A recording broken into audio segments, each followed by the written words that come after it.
Вот этот вопрос. User. Яблоко, центр композиции. Правильно я понимаю? Я не знаю. Кстати, есть картины, в которых несколько центров композиции.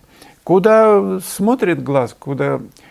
Ведь же, смотрите, у кого-то кто-то на самовар глядит более пристально, чем на яблоко. Для него он больше такой игривостью обладает, самоварище. А кто-то любит яблоки трескать, например, красные. Ну, конечно, для него яблоко. Есть картины такие, которые ты разглядываешь по несколько раз, там глаз блуждает туда-сюда, и ему хорошо. Туту-трип. Я, как вы, масляный живописец, но брать с собой оборудование для пленэра не всегда получается. А вот блокнотик и акварельные краски всегда помещаются в рюкзак. У меня возник вопрос, можно ли отточить навык, тоновое видение, смелость, техники, перспективы, экспериментировать со стилями и перейти потом к маслу. Или все-таки стараться маслом, но не смешивать с водой. Ну, смешивать можно и так можно. Если у вас задача все-таки ехать на пленэр и взять с собой по минимуму, ну, конечно, акварельку и блокнотик – это всегда хорошо. Но я бы начинал с укрывистых красок. Но возьмите с собой тюбики от темперы, ё-моё. Хотя бы возьмите акварельку плюс белила темперные, потому что у вас будет возможность более широко, более широкие возможности. Единственное, что просто это же белила, они замажут ваши акварели, да? Ну, можно какие-то акварели, которые не жалко, что вы их замазываете. Это такая лайт-версия. Более тяжелая, хард-версия, это все-таки темперные тюбики взяли. Они же немного весят. Чего там? Вот взять вот охапочку маленькую и писать, но уже не как акварелью, а как маслом, только водяной краской. Укрывистость вам дает возможность многократного переписывания. И цвет у нее профессиональный в темпере сейчас очень хорошие краски, так что вот я бы так рекомендовал. Писала одну работу, натюрморт по мастер-классу. В конце художник этого класса мне ее подправил, как бы обобщил. Работа, конечно, стала на уровень лучше, сильнее. Он мне предложил поставить на ней 2 подписи, мою и его. Так мы и сделали. Как вы считаете, можно такую работу с 2 подписями показывать на своей персональной выставке? Второй вопрос. А вообще, если работа написана по классу, можно ее считать своей, ставить на ней свою подпись и показывать на выставке? Но вы же ее сделали. Напишите, что, там в титрах, что она выполнена по мастер-классу такого-то художника. Я не вижу никакого криминала. И 2 подписи нормально. Вы проявляете уважение к тому, кто автор, и то, что вы сделали на ее основе. Да, как. User тудем-судем, Слава, но ведь на свидание можно выпить пару бокалов вина? Конечно, почему только ограничиваться парой? Вот так при рисовании, на мой взгляд, можно позволить себе немного выпить. Только выпейте немного, чё ж, если легче рука идет и слова произносятся. Главное, чтобы язык не заплетался, когда вы на свидании, объясняетесь в любви. А потом вот интересный момент. Если вы вдвоем наклюкались с дамой, это одна история.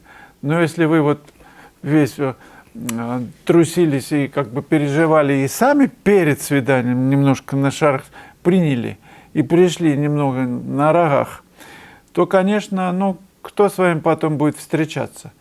Если, конечно, вы выглядели более прилично, чем обычно. Допустим, человек же может все время употреблять, а на свидание он пошел слегка употребил. Например, обычно он бутылку водки, а на свидание, перед свиданием полбутылки. Он уже выглядит более-менее. Ульяна Александрова, дорогой Слава, а почему вы не пишете женщин после климакса, после 60? Очень секси. Потом добавила, я бы вас написала, если бы умела. Где автопортрет? Ну, автопортрет я как-то делал в юности. Ну, я уже показывал, могу и сейчас показать. Вот автопортрет. Но он такой давнишний, еще во времена Строгановки. Поэтому не относитесь к нему слишком серьезно. Почему после климакса не пишу? Ну, я же не спрашиваю, у тебя был климакс или еще нет. На ней же таблички не висит, что я после климакса. Пишите меня. Ну, пишу, почему людей среднего возраста и пожилого, разного. Меня интересуют характеры. И если глаза у человека горят, то действительно возраст ни при чем. И я же не пишу, вот чтобы секси было. Это задачи нет. Просто, может быть, люди так видят. Вы-то, конечно, видите, все нормально. Но просто есть люди, которые за пределами нашего госпиталя.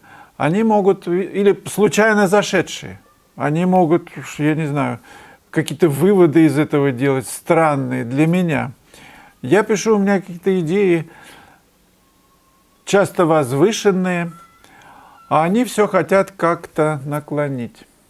Ну да ладно, так приезжайте, Ульяна Александрова, попишем вас в сексе. Что, пеньюар или без, очень даже интересно. Приезжайте. Бишкек, обожаю ваши работы, спасибо. 9968. Вы есть в Инстаграм? Есть. Если есть, напишите, как вас найти. Я пишу это под каждым видео, вы удивитесь. Под каждым написан целый список меню, где меня найти. И телефоны, ватсапы, все соцсети, в которых я участвую, там есть Facebook, Instagram, ВКонтакте, Телеграм. Ну, разверните это меню и прочитайте, что сегодня на вечер дают. Бурцев Павел, если представить ситуацию, когда в данную секунду перед вами открывается великолепный 2 раза пейзаж, дважды великолепный, и, ну, допустим, обнаженная модель, девушка, через дефис, невероятной красоты. Но писать можно только одно, прям квест такой, либо девушку, либо пейзаж. А почему не 2-то? Можно сначала пейзаж написать, можно девушку. Если девушка торопится, ее написать, потом пейзаж. Что вы выберете? Ну, это такой вопрос на засыпку, да? Красота природы или человека совершеннее? Ну, конечно, человек для меня – это царь природы. Он же создан по образу и подобию начальства, так что я выберу человека. На фоне пейзажа, естественно, дорогой Павел. Ну вот, и таким образом будет 2 в 1. А вы, друзья, расскажите, что вы... Вот вам бы такой вопрос задали на засыпку. Что ответите? Дмитрий Драгга. Можно же сочетать или варьировать. Сколько же маляк думают, что они художники, стряпая свои каляки-маляки. Ну и что? Ну пусть думает себе, вам-то что, Дмитрий? Ну каждый себя считает художником. Мой сын, 4 класс, он сказал: папа, я хочу быть художником, как ты, только круче, он добавил. Вот это мне очень нравится. В таком возрасте такое сильное намерение. Ну и что он делает свои пока что каляки-маляки, но в некоторых работах прямо сила мысли. Хорошо, Дмитрий Драгга. А вы можете определить, вот кто художник, а кто нет? Вот напишите мне, кто, по-вашему, художник, а кто, ну, не очень. Вот прямо интересно. Вы напишите, а потом мы продолжим разговор. Он очень интересный. Друзья, включайтесь.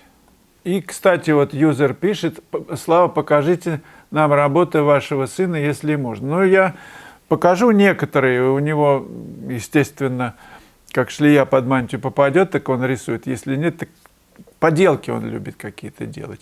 Я на выставках выставлял его работы. Как выставка персональная, так я его тоже работы показываю. И успех, конечно, у него у первого, это правда. Друзья, надвигается стремительно осень. И в октябре, прям с начала, с 1 по 8 мы работаем в Армении, в Ереване. И нас будут возить еще в разные места. Это будет сумасшедшая, интересная поездка и мастер-класс. Так что включайтесь. Друзья, отмечайтесь, пожалуйста, в журнале. Этим самым вы помогаете развитию канала. Это важно. Вчера я поработал на набросках. Очень нравится мне эта тема и тренинг. И можно создать произведение искусства за 10 минут. Покажу вам то, что я сделал. И хочу вас заразить этим делом. Рисуйте как можно больше, не обязательно обнаженку. Просто каждый день, чтобы у вас был карандаш в руках. Идете куда-нибудь, я не знаю, в полуклинику. Ну, сидите же на лавке, все равно глазеете по сторонам, мух ловите. Ну, раз порисовали какого-нибудь соседа. И будет интересно всем. И покажете нам. У нас же в Телеграме есть специальный канал для выкладки своих работ.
Предлагаю вам посмотреть еще одно кино. Называется «Найти свое видение».